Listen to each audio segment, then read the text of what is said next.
three of you have been waiting for is how much money did this cost to rebuild? Don't worry, I have a spreadsheet. And the reason why I'm sitting on the ground is because when I'm sitting on my butt, my legs fall asleep. They always have since I was a kid. Like sitting right on my butt, both my legs fall asleep. And so I figure this will keep me from talking too long. Behind me is a 2018 Beta 390 Race Edition. The title says 6,000 miles. The bike computer says 411. The TrailTech Voyager Pro, which was installed on the bike by the first owner, says 1,200 miles. But remember, the speed sensor has been broken for a while, and so everything is pretty much whatever they say it was. I wouldn't be too surprised if it actually has like 1,100 miles on it. Well, no, you know what? Take that back. My beer's sitting over there. Give me a second. Given the condition of the chain and sprockets and the brake system and the grips, and these are going to be replaced soon, the pegs, maybe it is a 6,000 mile dirt bike. Maybe that is all correct. But nothing about the computers of the bike tell me otherwise. It all tells me it's much lower. So I don't know. I honestly have no idea. I paid for this motorcycle $4,000 bucks. $4,000 for a 5-year-old bike. No, sorry. What year is it? 7-year-old bike. It's 2 years newer than the 2016 Beta, which I sold in 2020 or 2021. So it doesn't feel like, it actually feels like my 2016 Beta, just, you know, with a different power to weight ratio and, you know, torque and such in the power band. And 2 years newer, but the actual, like, everything about it is just like my 2016, which is actually really nice to have. I did spend an extra $850 to the person that sold it to me, my friend Harry. He's the second owner. I bought off of him the Recluse system and the TrailTech Voyager Pro, which together would have been $2,000. So I thought, well, for $850 or over $2,000, but for $850, it's fine deal. And the TrailTech Voyager Pro came with all the accessories I needed to get it all hooked up, and it's working fine. The tack is a little bit bouncy still. So we can call it $4,850, but I'm still calling it $4,000, and those parts were, you know, additional purchases. A new 390 Race Edition would be $11,000. I recognize that Nault's Power Sports in Manchester has these listed for $9,000, but when you try to buy one for $9,000, there's $2,000 in fees. Let's call it $11,000. That's what MSRP is. Now I have looked at, over the years, once per year since selling my Beta, so the last 4 years in a row, I've looked at buying a new Beta for MSRP and doing a BYO where you add pretty much everything you see here. Pretty much. And the price to get all of those items together, okay, that's fair, would be about $6,000 to $7,000.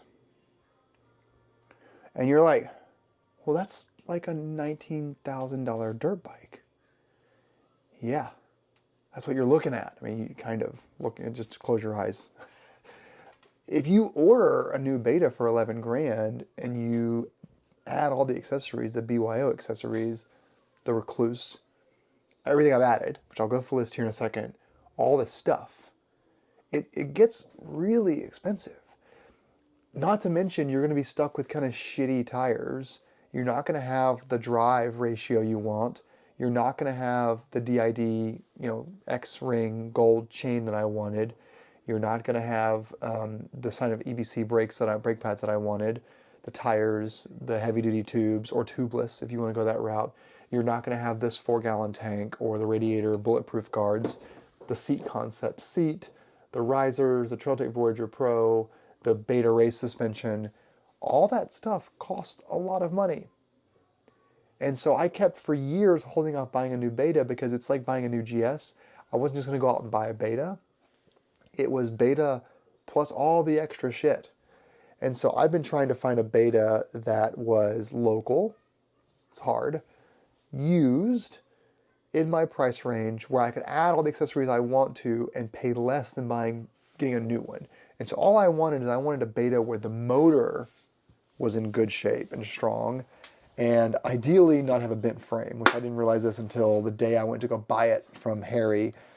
And I did a little research, and I thought, well, the truth is, back to kind of my whole mindset, I want to go through all the bearings, the suspension linkage, all the bolts, the rear swing arm connection. I want to grease all that stuff up anyway.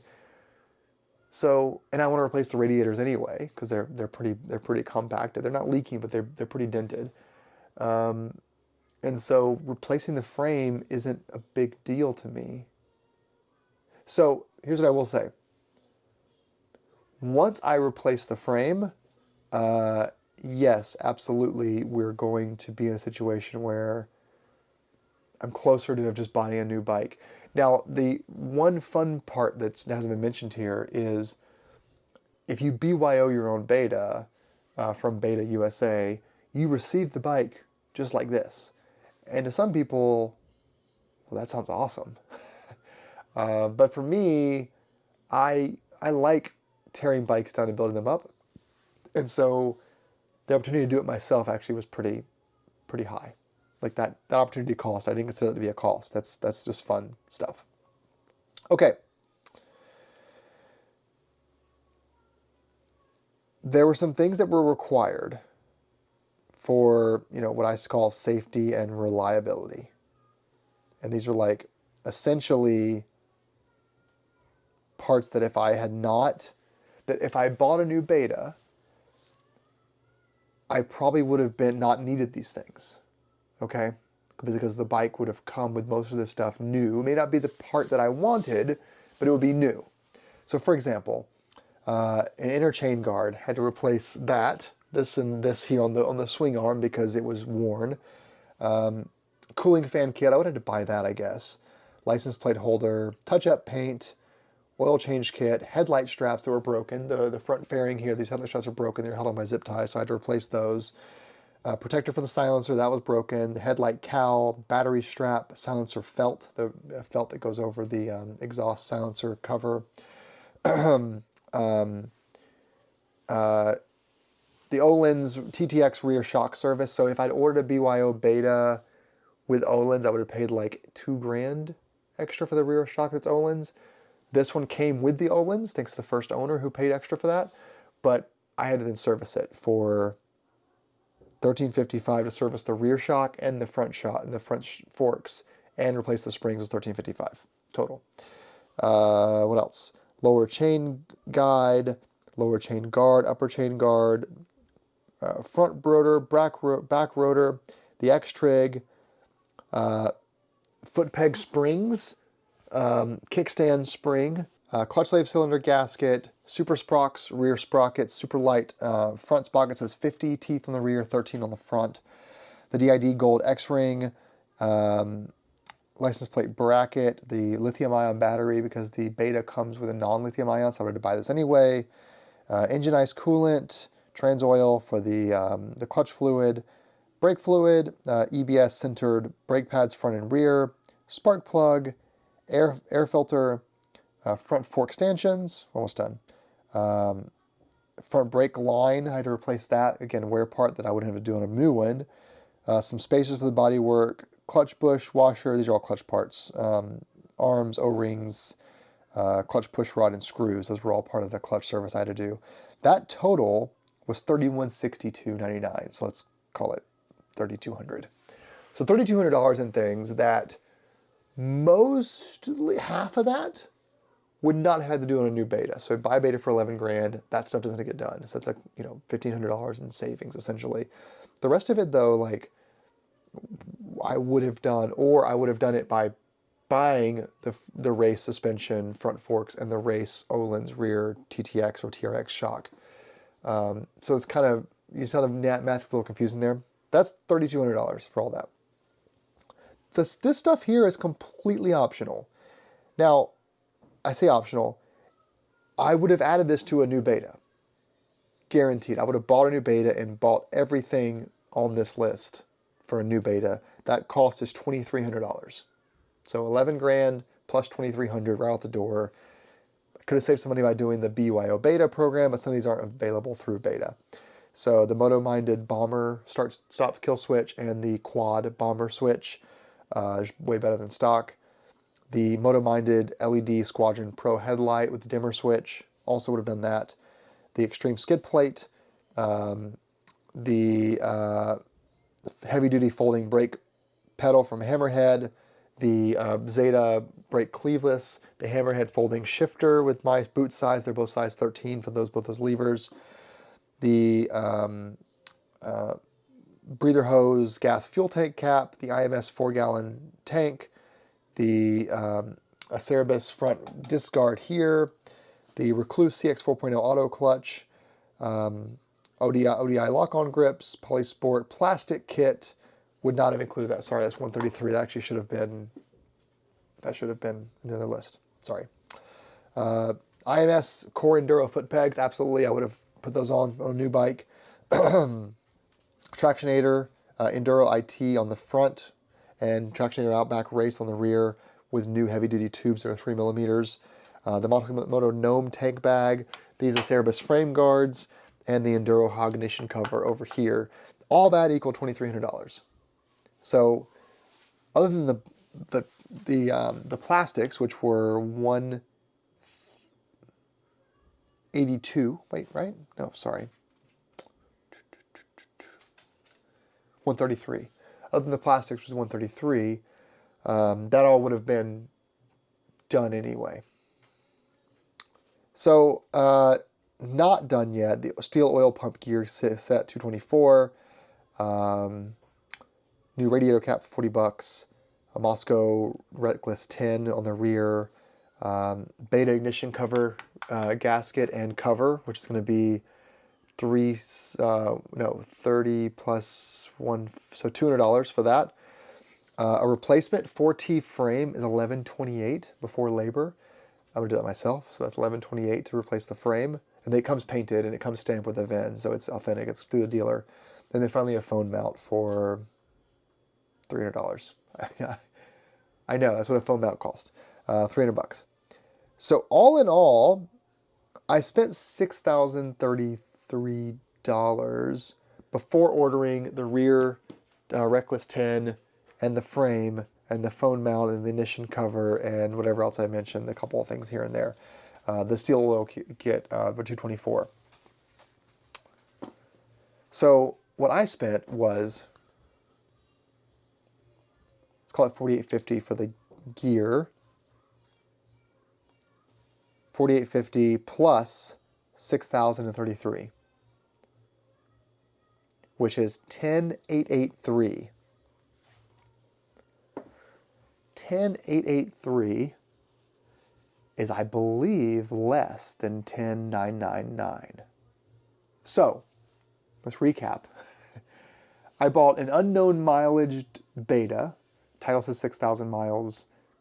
The computer says like 400. The Trailtech Voyager Pro says 1,200. That's a 2018. And I spent $20 short of what a brand new Beta costs. But you guys that have watched the channel for a long time know I need to stand up soon. I'm gonna lose my feeling my legs. You guys watching this channel know, by the way, that I didn't know that math until just now. I just looked that up and I was like, holy shit. You guys know my 701 LR build was like 10 grand in parts. That bike was 12 grand plus, so it was 22,000. Yeah, $24,000 for the 701 LR. Some of my GSs have been like $21,000 in modifications on a bike that cost 24 grand. It's a little ridiculous. Heather's F750 GS was, I think, 12.9 new. And I think we put 6 or 7 grand into hers. My point is, putting $6,000 to $7,000 in parts onto a new Beta is not like unusual for me. I don't have to try that hard. If once I order the race spec front suspension and the Öhlins rear shock, and I order the pegs I want, and the seat concept seat, and the luggage, and the risers, and the trail tech, and the LED headlight, and the skid plate, and get a different chain and sprocket set up, and do all the stuff that I do to these bikes. Recluse is always the thing I do to all these bikes.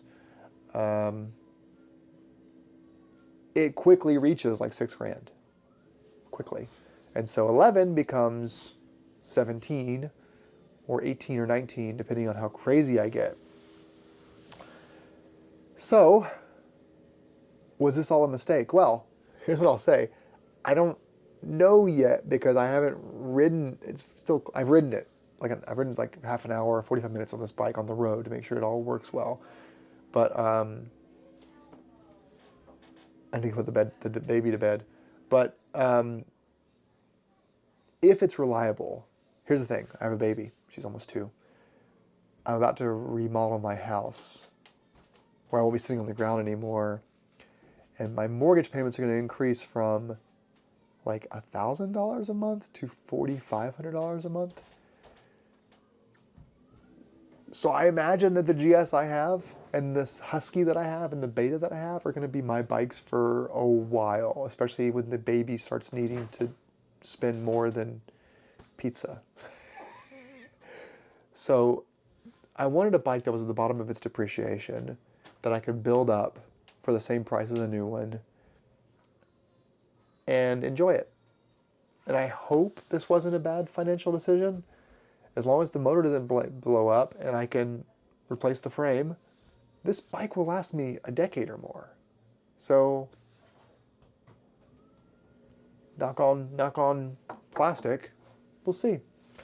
But this was a fun build. 15 total videos to restore this from where it was.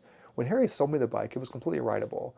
It needed a lot of overdue maintenance in the drive system and the braking system. I still need to replace the fuel level sensor in this tank over the winter time. Over the winter time, this will get replaced. The frame will get replaced. I'll do the radiators will get sent off to a company that repairs them for like $150 per radiator. There's still more to spend on this, but not anymore. I'll never ever spend as much as I would have to buy a new Beta with all the accessories on it. That would, of course, be worth $6, $7, $8 in a decade, or $4 in a decade. So I spent way less. If it's reliable, I'll be happy. And I got more content for the channel for you all. All right. Cheers, everyone. I gotta put the baby to bed. Thanks for watching, though. Ride safe. Oh, getting old. Old man coming through.